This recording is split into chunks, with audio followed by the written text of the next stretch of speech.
because she's been so sick before that UCLA game. That's how sick she was. It was honestly hard to believe what I was seeing. Not confusing in a loud way, but confusing in a quiet, heavy way. The kind that makes you pause the screen and ask yourself, wait, how did it get this bad? This didn't feel like a sports issue. It felt like something breaking in real time. 1 minute, everything looked normal on the surface.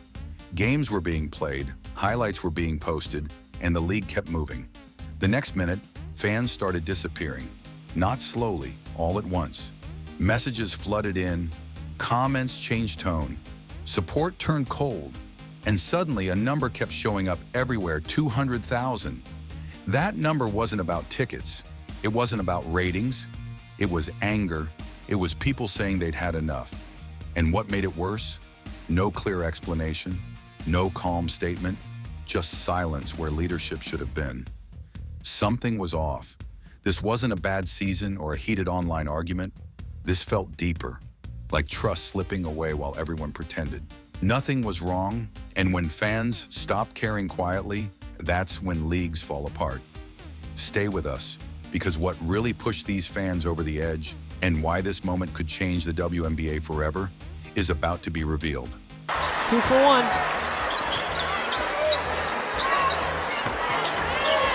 Clark, bounce pass. When the support started to feel one-sided. For a long time, fans believed in the WNBA even when the numbers didn't look great. Ratings were low, arenas weren't always full, critics were loud. Still, the fans stayed. They didn't wait for success to show up first. They showed up themselves. They watched games after long workdays. They stayed awake late just to catch the fourth quarter. They defended the league online when people mocked it. When someone said women's basketball would never grow, fans pushed back hard. They weren't doing this for rewards. They were doing it because they believed in the idea of the league. They believed in the players. They believed that supporting them now would matter later. Buying jerseys felt like loyalty. Sharing highlights felt like hope. Even when progress was slow, fans kept telling themselves it was worth it. But belief only works when it feels mutual. Over time, that feeling started to change. Beckers is absolutely... Not suddenly, quietly. Fans didn't wake up one day angry.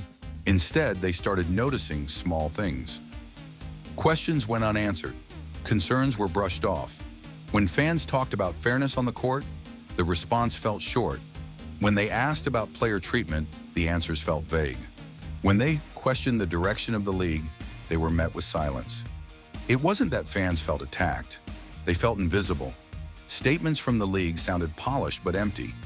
They felt written for press releases, not for people who cared. There was no warmth, no real conversation, just distance.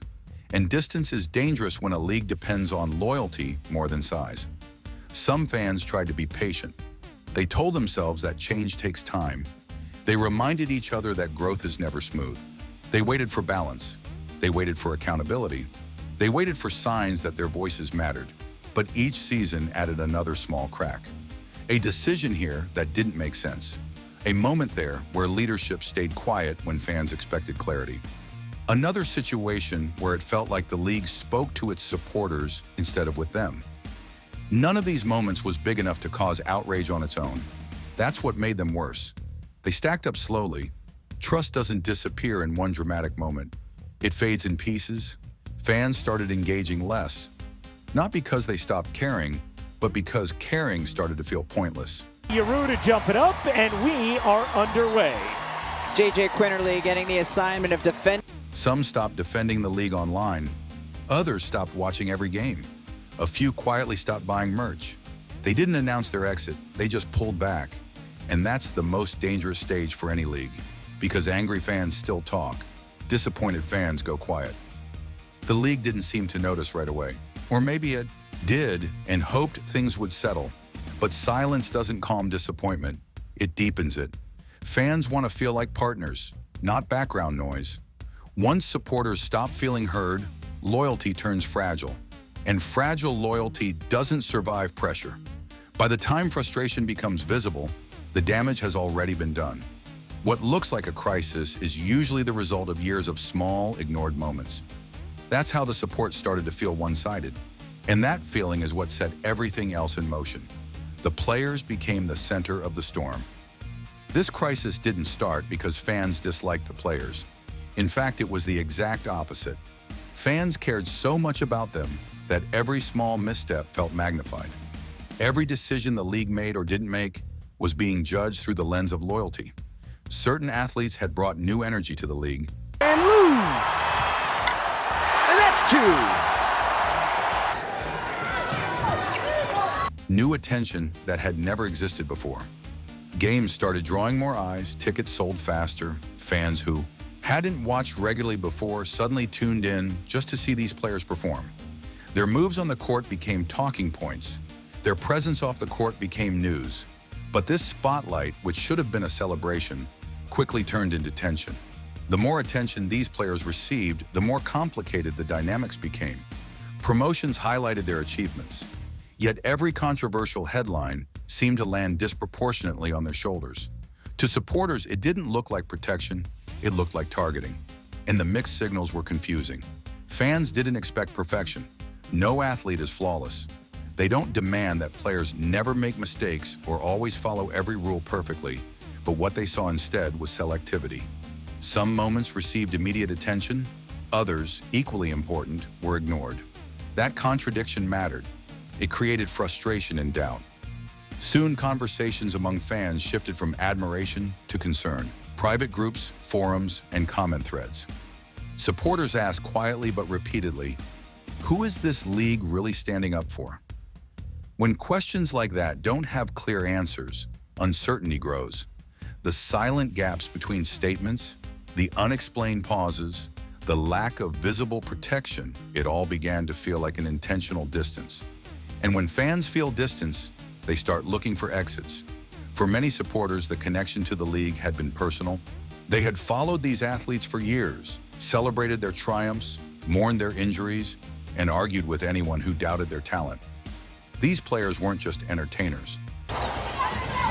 Beckers is absolutely. They were symbols of persistence, hope, and progress. When the league appeared to ignore that bond, it felt like betrayal. Small moments began to stack up. A headline here, a quiet reprimand there, a perceived unfair decision somewhere else. Fans noticed patterns. Patterns that suggested favoritism, patterns that suggested hesitation to defend players when public pressure wasn't convenient. And in that observation, loyalty began to fray. What started as admiration slowly shifted toward worry and frustration. The storm wasn't just online chatter or social media outrage. It was a reflection of a growing sentiment that the league was prioritizing image over people. Fans had invested emotionally. They had invested financially. They had invested time. The concern was no longer about one game, one decision, or one player. That's now getting up as she stayed down near the free throw line on the other end. All 3 threes. And not only not. It was about the system itself and whether the league valued the very people who made it what it was.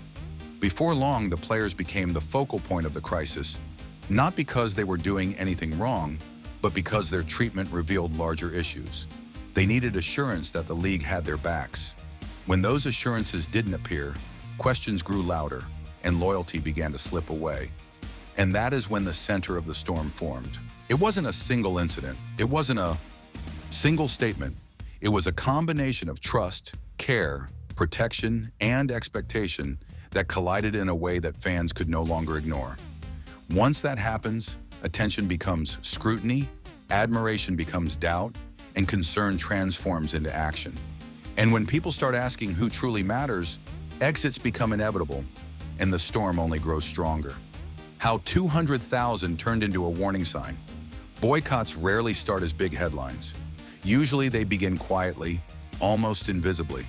One comment in a forum, one post on social media, a few messages were sent between friends. At first it looks like a small ripple, easy to ignore. But this time, the ripple turned into a wave. The moment it started, it didn't behave like a normal argument or complaint. It spread faster than anyone inside the league expected. Fans weren't just saying they were upset or frustrated. That would have been normal. They weren't just venting. They were signaling something bigger. They were done. They weren't going to quietly watch the same patterns repeat. They were stepping back. They were taking action. And they made it clear to anyone paying attention. Small groups began forming online. Hashtags were shared. Posts gained traction with thousands of comments. People who had never interacted before started coordinating in private chats. Families joined in. Friends convinced each other. Even casual viewers who had no strong connection to the league suddenly felt they had a role to play. The number of supporters grew fast. What started with hundreds quickly turned into tens of thousands, then hundreds of thousands. 200,000 names, signatures, pledges. Each one represented a fan who had reached their breaking point. It didn't matter if every single person would follow through forever. It was no longer whispers or isolated complaints. It was visible, widespread, and undeniable. Inside the league, the reactions were different from what most fans might expect. Leaders were not worried about anger. Anger is loud. Anger is messy, but it usually passes. What alarmed the people in charge was the organization. Fans weren't just angry, they were organized. They had plans, schedules, and networks.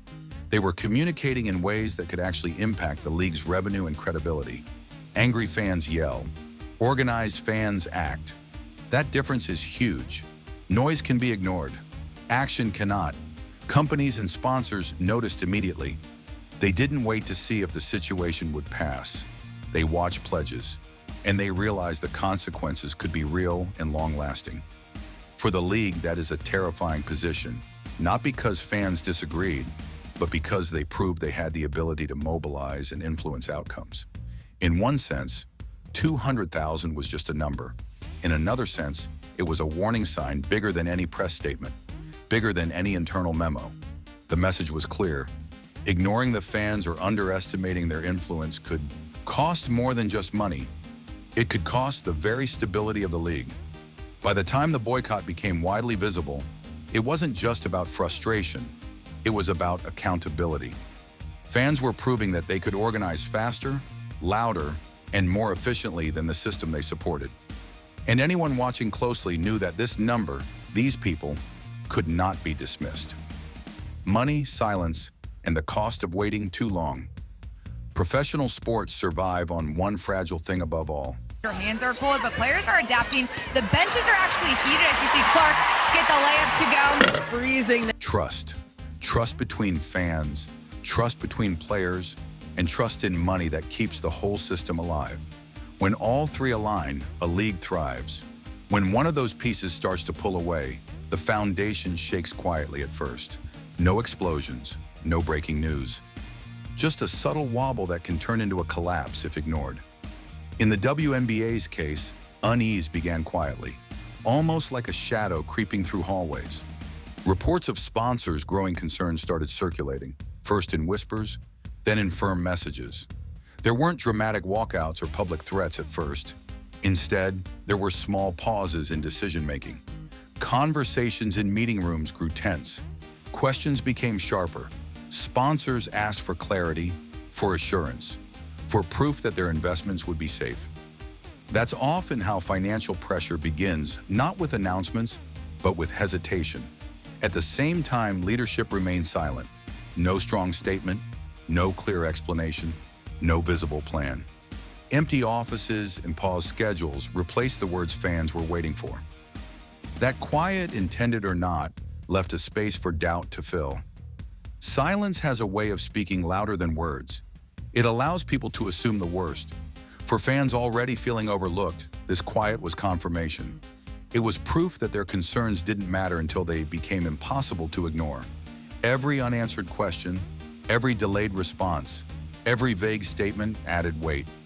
Supporters began noticing patterns they had ignored before. Messages that promised attention were never delivered. Press releases spoke to optics, not people. Actions felt slow, scattered, and selective. Money in this system is not just currency, it is validation. Sponsors and partners are like mirrors reflecting what the public sees. When they hesitate, the cracks in trust appear larger. And once trust begins to fade, even small uncertainties seem monumental.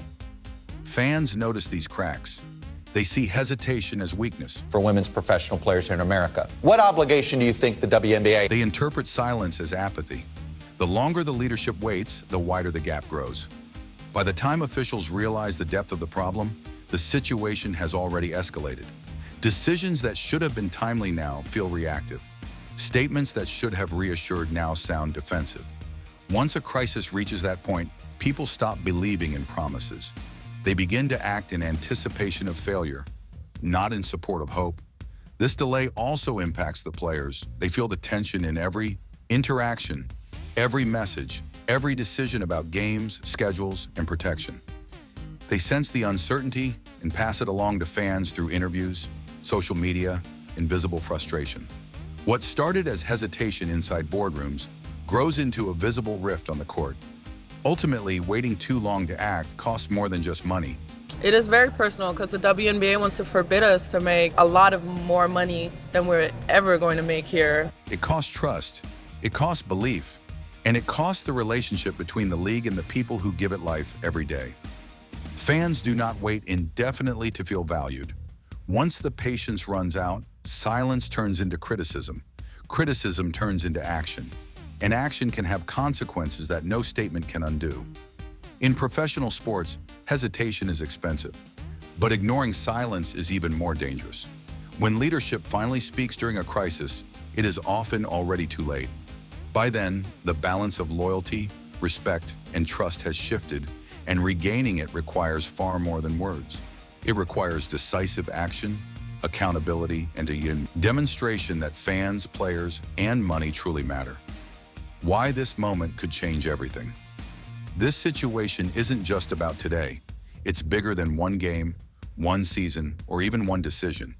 It's about what comes next and how the WNBA responds will shape its future for years to come. This WNBA offseason has been filled with drama, from players' attacks. Every action or inaction during this time will be remembered. Years from now, people will look back and point to this moment. They'll ask whether the league listened, whether it changed, or whether it ignored the warning signs and watched trust slip away. The WNBA stands at a turning point. Right now, the league has two paths.